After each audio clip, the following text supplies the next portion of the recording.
అనకాపల్లి మండలం శంకరం రేబాక గ్రామంలో TDP Janasena BJP శ్రేణుల ఆత్మీయ సమావేశం జరిగింది। ఈ సందర్భంగా రేబాక గ్రామ వైకాపా సర్పంచ్ వార్డు మెంబర్లు వైకాపా నాయకులు టీడీపీలో చేరారు। ఈ సందర్భంగా మాట్లాడుతూ జగన్మోహన్ రెడ్డి జైలుకు వెళ్తేనే రాష్ట్ర ప్రజలకు మనశాంతి అన్నారు। టీడీపీ జనసేన బీజేపీ కూటమి ప్రభుత్వం రాగానే గ్రామ పంచాయతీల అభివృద్ధికి ప్రత్యేక నిధులు ఇస్తామన్నారు।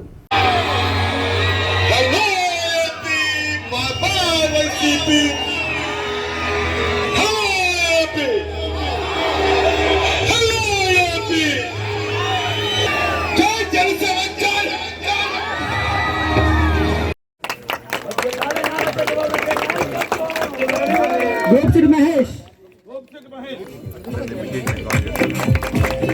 అన్నవరం జన్నా కన్ను వెంకటేష్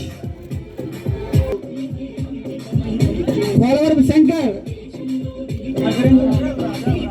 కిషోర్ జోగరు బేగల అప్పలరాజు మట్టా సత్యబాబు వైస్ మట్టా సత్యనారాయణ నాగబాబు కొలతాల రామకృష్ణ నాయకత్వం నాయకత్వం కొలతాల రామకృష్ణ నాయకత్వం జై జనసేన జై తెలుగుదేశం జై జనసేన జై తెలుగుదేశం।